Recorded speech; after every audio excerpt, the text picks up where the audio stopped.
బాహ్యములోన అని మకుటం పెట్టి తిరుపతిని గురించి తిరుమలను గురించి రాశారు. విందాం. తిరుమల అంటేనే మనసు పులకరిస్తుంది. తిరువేంకటాద్రీశుడి దర్శనం అంటే హృదయం ఉరకలేస్తుంది. వెంకటాచలపతి మకాం పేరుకే 7 కొండలు. నిజానికి అవి దిగంత పరివ్యాప్తమైన ఆధ్యాత్మిక అనంత గిరులు. అక్కడి ప్రతి ప్రవాహం సాలగ్రామ స్వరూపం. ప్రతి తరువు తపోదీక్షలో తరిస్తున్న మహర్షే. పశుపక్షాదులన్నీ దేవతా స్వరూపాలే. ప్రతి జలపాతం బ్రహ్మ కడిగిన పాదాల బంగారు జలమే. అణువణువు ఆవహించేది ప్రణవనాదమే. అక్కడ అడుగుపెట్టే ప్రతి హృదయం బంగారు వాకిలై స్వామిని ఆర్తితో కీర్తిస్తుంది. ఆ చిన్నపాటి దర్శనానికే అలౌకిక తన్మయత్వంలో పులకించి పరవశించిపోతుంది. దీపకాంతిలో శోభాయమానంగా మెరిసిపోతున్న 3 నామాల వాడిని, ఆ 1000 నామాల రేడుని, సిరుల సింగార రాయుడిని కళ్ళ నిండా, గుండెల నిండా, మనసు నిండా నింపుకొని పొంగి పరవశించిపోతుంది. నిత్య చైతన్యమూర్తికి మేలుకొలుపు తతంగం ఏమిటి? నిరంతర నిర్నిద్రుడికి పవళింపు సేవలేమిటి? సూర్యచంద్రులే నేత్రద్వయమైన స్వామికి ఉదయ అస్తమానాలు ఏమిటి? కుంచెకోలతో వాకిలి గడియ తెరిచింది మొదలు కౌసల్య సుప్రజారామ అని అమ్మ పేరుతో మొదలయ్యే సుప్రభాతం లగాయితూ స్వామి అలసి సొలసి బడలికతో కాసేపు అలా నడుము వాల్చేందుకు పవళింపు సేవ వరకు స్వామి వారి కార్యకలాపాలన్నీ భక్తుడి నయనానందం కోసమే, వారి ఆత్మానంద పరమార్థమే. భక్తుడంటే ఆయనకు అంత అక్కర చెప్పలేనంత ఔదార్యం, మాటల కందని వాత్సల్యం. ఆ విగ్రహాలు, ఆ నగ నట్ర ధగలు, ఆ అలంకారాలు, ఆ మందిరాలు, ఆ సేవలు, ఆ నివేదనలు, ఆ కైంకర్యాలు, ఆ ఉత్సవాలు మహిమోపేతమైన 1000 సంవత్సరాల మహత్తర అస్తిత్వాన్ని, పూర్వయుగాల అపురూప సత్య సౌందర్యాల వైభవాన్ని ముందు తరాలకు మౌనంగా అందిస్తున్నట్లే అనిపిస్తుంది. ఆ పావన చరితని ఎన్నిసార్లు విన్నా, ఎంత తెలుసుకున్నా ఆ వైభవానికి అంతు ఎక్కడ? 10,000 శేషుల పడగలమయము, బ్రహ్మాదులకు అపురూపము, అఖిల మునులకు నిత్య నివాసము అయిన ఆనంద నిలయం నిజంగా నిత్య కళ్యాణం, పచ్చతోరణం. భౌతికతకు అతీతమైన ఆ గాఢమైన సందర్శనం అద్వితీయం. ఇది సారాంశం. ఇక అసలు విషయం చెప్తున్నారు, వివరంగా చూద్దాం. పల్లవరాణి సామవాయి క్రీస్తు శకము 614లో మొట్టమొదటి మారుగా శ్రీ వెంకటేశ్వర స్వామిని పోలిన రజత విగ్రహాన్ని తిరువిలాన్ కోయిల్ తిరుమల ఆలయం స్నపన మండపంలో మణవాళ పెరుమాళ్ పేరుతో స్థాపన చేసింది. అందుకే ఆ మండపాన్ని కట్టి ఉంటారని అంటారు. 47 కళంజుల బంగారంతో, విలువైన మణిమాణిక్యాలతో అనేక ఆభరణాలు ఇచ్చింది. పురట్టాసి మాసంలో 9 రోజుల బ్రహ్మోత్సవాన్ని ఏర్పాటు చేసింది. ఇలా 7వ శతాబ్ద కాలం నాటికే సాంవత్సరికోత్సవం అనే పేరుతో పురట్టాసి అంటే భాద్రపదంలో బ్రహ్మోత్సవం నిర్వహించేవారని తెలుస్తోంది. ఈ శ్రీనివాసుడు ఎప్పటివాడు? భవిష్యోత్తర పురాణం ప్రకారం తొండమాన్ చక్రవర్తి శ్రీ వెంకటేశ్వర దేవాలయాన్ని, విమానాన్ని, 2 గోపురాలను, 3 ప్రాకారాలను, కొండదారిపై విశ్రాంతి మండపాలను, లోపలి సౌధాలను, ఇతరమైన వసతులను కూడా నిర్మించారు. శ్రీ వెంకటేశ్వర స్వామి చిరునగవలతో ఆనంద నిలయంలో శిలామూర్తిగా విరాజిల్లుతున్నాడు. చరిత్రకు అందని కాలం నుంచి స్వామి తిరుమలపై చతుర్భుజుడై శోభిల్లుతున్నాడు. విమాన వెంకటేశ్వరుడుగా బంగారు మేడలో కొలువై ఉన్నాడు. ఈ మందిరాన్ని ఆనంద నిలయమని భక్తులు కీర్తిస్తున్నారు. శంఖాన్ని చక్రాన్ని వదిలి లక్ష్మీదేవిని పద్మావతిని వక్షస్థలంలో ధరించి ఉన్నాడు. దక్షిణ హస్తం కుడి చేయితో సకల జీవులకు తన పాదములే శరణ్యమని చూపిస్తున్నాడు. వామహస్తాన్ని ఎడమ చేయి కటిభాగం మోకాళ్లపై ఉంచి తన పాదాలను ఆరాధించమని మౌనంగా బోధిస్తున్నాడు. శ్రీవారి పాదాలను వేడుకున్న భక్తులకు ఈ సంసారం ఒక సముద్రమైనా నడుములోతే అవుతుందని సందేశం ఇందులో ఇమిడి ఉంది. రాజరాజ చోళుడు 1 ఈయన రాజ్యం చేసిన 16వ సంవత్సరంలో వరాంతకదేవి అమ్మన్ శ్రీ వెంకటేశ్వర స్వామికి ముఖాలంకార పట్టం సమర్పించింది. 3వ రాజచోళుడు మొదటి జటావర్మ సుందర పాండ్యుడు, వీర నరసింహదేవ యాదవ రాయలు, విజయగండ గోపాలుడు మొదలైన వారు 13వ శతాబ్దంలో ఆంధ్ర, కర్ణాటక, తమిళ రాజ్య భాగాలను పాలించారు. వీరి కాలంలో విమాన ప్రదక్షిణ 2వ ప్రాకారానికి ఆనుకొని ఆగ్నేయ దిశలో వంటశాలను, ఆ ప్రాకారానికి పడమటి దిక్కున ఒక పొడవైన మంటపాన్ని, యాగశాలను, కొన్ని గదులను నిర్మించారు. పడమటి దిక్కులోనే ఒక చిన్న మందిరం ఉన్నది. దీనిలోనే బ్రహ్మోత్సవం ప్రారంభమైన రోజు మొదలు దీపావళి వరకు శ్రీ వెంకటేశ్వర స్వామి ఉత్సవమూర్తులను వేంచేపు చేసి ఉంచేవారు.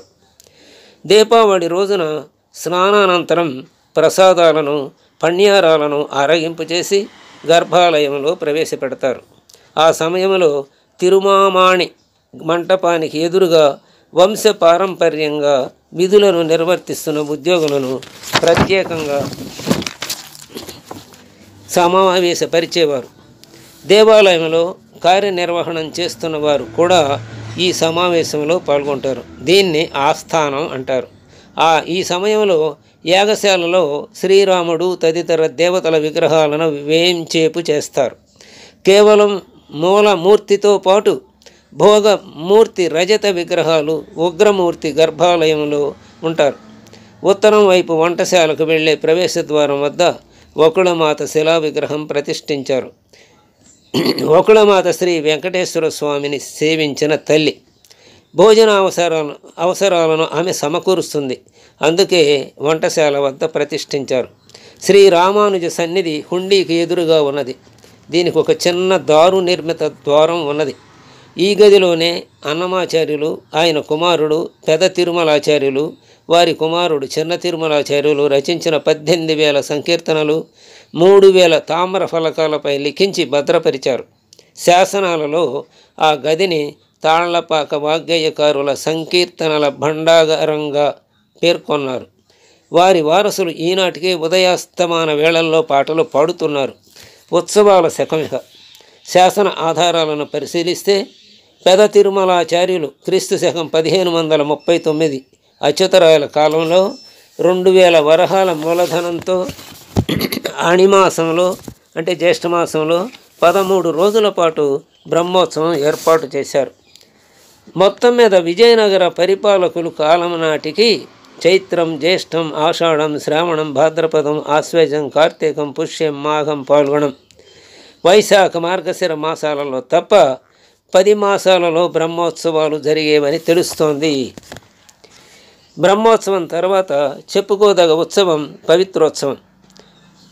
ఆగమోక్త నిత్య పూజోపచారాల విధులను, విధి విధాన కృత్యాలను ఆచరించడంలో తెలుసో తెలియకో దొరలిన మంత్రలోప, క్రియాలోప, భక్తిహీనములైన అపచారాలను మన్నింపమని దైవాన్ని ప్రార్థించే కలాపమే పవిత్రోత్సవం.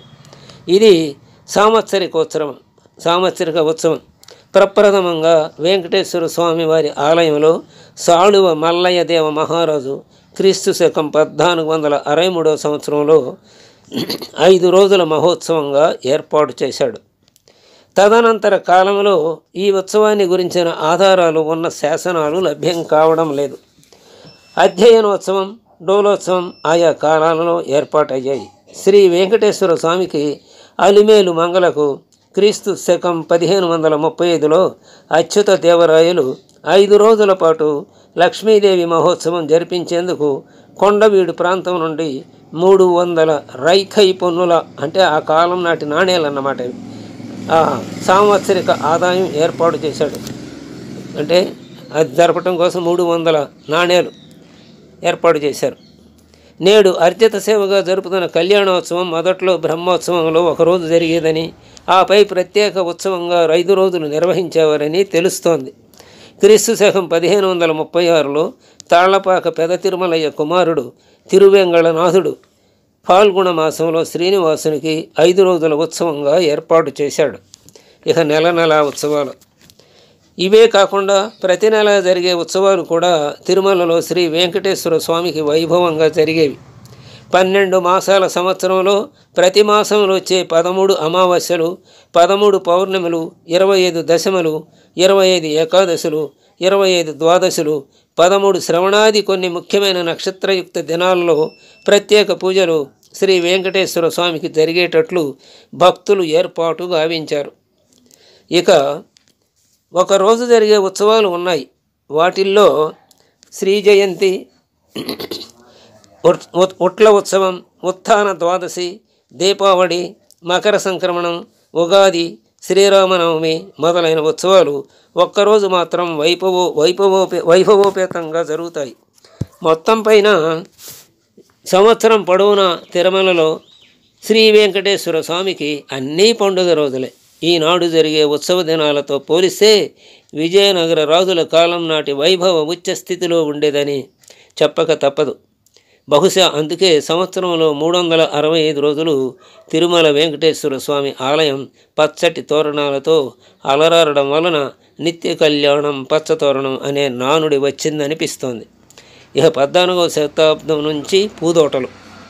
నిత్య దైవార్చన సమయంలో పూజార్థం, ఉత్సవ సమయాల్లో అలంకరణార్థం, దేవాలయ ప్రాంగణంలో అలంకరణ కోసం అధిక మొత్తంలో పుష్పాల ఆవశ్యకత ఏర్పడటంతో తిరుమలలోనే దేవాలయ పరిసర ప్రాంతంలోనే పూదోటలను పెంచి దేవాలయానికి సమర్పించేవారు.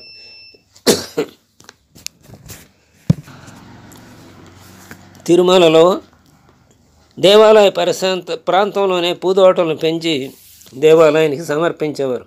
తిరుమలలో పుష్ప ఉద్యానవన కృషి ప్రస్తావన క్రీస్తు శకం 1300లో లభ్యమైంది.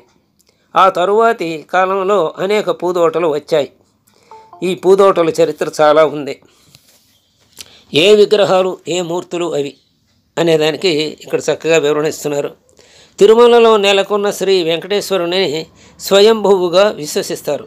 గర్భాలయంలోని ధ్రువమూర్తి పేరు తిరువేంకట ముడయాన్. అంతేకాకుండా గర్భాలయంలోని ప్రతినిధులుగా ఆలయ అర్చన పద్ధతులలో పూజకు అనుకూలంగా 4 మూర్తులు ఆలయంలో ఉన్నాయి. ఆలయంలోని మరో మూర్తి భోగ శ్రీనివాసుడు. ఆగమ పరిభాషలో కౌతుక బేరం అంటారు. వెండితో చేసిన మూర్తి. మూల విగ్రహానికి అచ్చంగా ప్రతిరూపంగా ఉంటుంది. 4 చేతులతో నిలుచున్న మూర్తి. ఈ విగ్రహాన్నే పల్లవరాణి సామవై స్థాపన చేసినట్లు శాసన ఆధారం. ప్రతిరోజు ప్రాతకాలంలో ఈ మూర్తికి అభిషేకం జరుగుతుంది. కానీ ధ్రువమూర్తికి ఒక్క శుక్రవారం జరుగుతుంది. ఏకాంత సేవలో రాత్రి పవళింపు ఈ భోగమూర్తికే. సంవత్సరంలో ఒక్క ధనుర్మాసంలో మాత్రమే కృష్ణమూర్తికి స్నానం ప్రత్యేకంగా జరుగుతుంది. ఆ తరువాత ఆలయంలో ఉన్న మరో మూర్తి కొలువు శ్రీనివాసుడు. ఆగమ పరిభాషలో బలిబేరం. ప్రతిదినం తోమాల సేవానంతరం తిరమామణి మండపంలో స్వామి కొలువు జరుగుతుంది. కొలువు శ్రీ వెంకటేశ్వర స్వామిని సింహాసనంపై ఆసీనుని చేసి పంచాంగ శ్రవణం జరిపిస్తారు. స్వామికి మొదటి రోజు ఆదాయ వ్యయాల లెక్కలు చెప్పి పూజ కోసం అనుమతి తీసుకుంటారు. ఆలయంలో ఉన్న ఇంకో మూర్తి ఉగ్ర శ్రీ వెంకటేశ్వర స్వామి. 1.5 అడుగుల పొడవు ఉంటుంది. వెంకటత్తు రైవర్ అని పేరు. ఈ మూర్తి మొదట్లో ఉత్సవమూర్తిగా చలామణి అయ్యేది. కానీ ఒకానొకప్పుడు ఆలయంలో అగ్ని ప్రమాదానికి గురి అవడం కారణంగా గర్భగుడిలోకి ఈ మూర్తి చేరింది. కైసిక ద్వాదశి నాడు మాత్రమే ఉదయాత్పూర్వం ఊరేగింపును చేస్తారు. ద్వాదశ ఆరాధన, ముక్కోటి ద్వాదశి పూజలు అందుకుంటాడు. ఇక సీతారామ లక్ష్మణులు సహితం ధ్రువమూర్తి అంటూ మూల విగ్రహానికి అచ్చంగా ప్రతిరూపంగా ఉండే మరో మూర్తి మలయప్ప లేక ఉత్సవమూర్తి.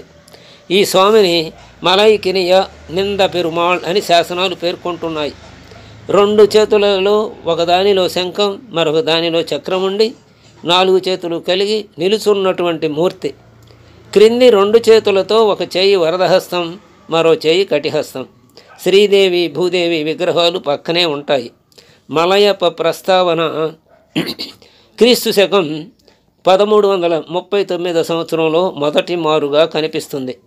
కళ్యాణోత్సవం మొదలైన ఉత్సవాలకు, ఊరేగింపులకు ఈ స్వామిని తీసుకువస్తారు.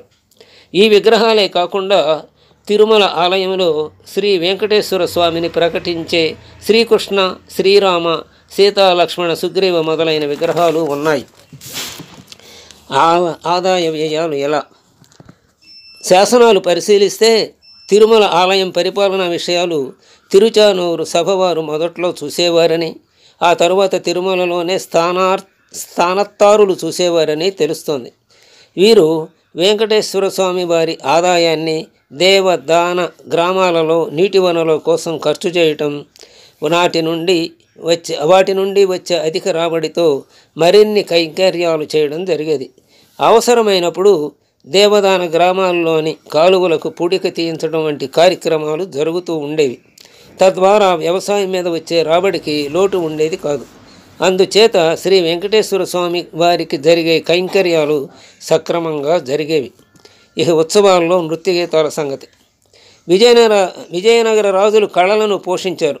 అచ్యుతరాయలు క్రీస్తు శకం 1531లో తిరుమల ఆలయంలో నృత్య సేవ చేసుకుంటూ జీవించమని ముద్దుకుప్పాయిని నియోగించాడు. అచ్యుతరాయలు హనుమత్సాని అనే ఆమెను కూడా స్వామి సేవకై పంపాడు. తిరుమల స్వామివారు తిరువీధులలో ఊరేగించేటప్పుడు అనయిమాది అనే నాట్యకత్తె క్రీస్తు శకం 1486లో శ్రీ వెంకటేశ్వర స్వామి సేవ చేసుకునేదని తెలుస్తోంది. గ్రీష్మోత్సవం 20 రోజులు తిరుమంజన వేళలోనూ, అడినాళ్లలో జరిగే బ్రహ్మోత్సవాల్లోనూ 2 విద్వాంసులు సంకీర్తనను పాడేవారు. వారికి జీతభత్యాలు కూడా తాళ్లపాక వారు ఏర్పాటు చేశారని తెలుస్తోంది. తిరుమలలో ఇప్పుడు జరిగే కళ్యాణోత్సవ ప్రదేశమును చంపక ప్రదక్షిణం అని అంటారు.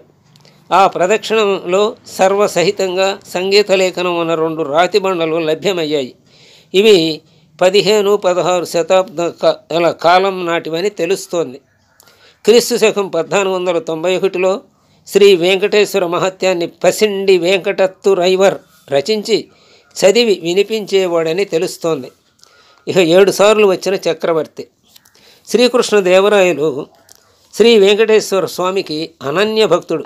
తన పరిపాలనా కాలంలో 7 సార్లు తిరుమల యాత్ర చేసి స్వామిని దర్శించి విలువైన కానుకలు సమర్పించాడు. కనకాభిషేకం చేయించాడు. శ్రీవారి ఆనంద నిలయ విమానమునకు 3వసారి బంగారు పూత వేయించాడు. తాను రచించిన ఆముక్తిమాలిద ప్రబంధాన్ని వెంకటేశ్వర స్వామికి అంకితమిచ్చి కృతార్థుడైనాడు. కనకాభిషేకము చేయడానికి ప్రత్యేకంగా బంగారు వెంకటేశ్వర నాణెములను ముద్రింపించాడు. ఇటువంటి 30,000 నాణెములతో శ్రీ వెంకటేశ్వర స్వామికి కనకాభిషేకం చేయించాడు. తర్వాత ఈ బంగారు నాణెములు శ్రీ వెంకట శ్రీనివాస నాణెములను పేరుతో చలామణిలోకి వచ్చి ప్రసిద్ధమయ్యాయి. కళింగరాజ్య విజయానంతరం శ్రీకృష్ణదేవరాయలు పొట్నూరులో విజయస్తంభం నాటించి సింహాచలం నుండి 5వసారి తిరుమల యాత్ర చేశాడు. ఈ యాత్రలో రాయలు శ్రీవారి ఆనంద నిలయం విమానానికి 3వసారి బంగారు పూత వేయించడానికి 30,000 వరహాలు బంగారు వెంకటేశ నాణెములు శ్రీవారి బండారమునకు సమర్పించాడు. ఇందుకై శాసనము వేయించాడు. ఆనంద నిలయం విమానము బంగారు పూత పని 9/9/1518 నాటికి పూర్తి అయ్యింది. ఇంతవరకు మనం ఈ తిరుమల దేవస్థానం యొక్క వివరాలు భావములోన బాహ్యమనందున అనే మకుటం పేరుతో చక్కగా విషయాలు తెలుసుకున్నాం. స్వస్తి.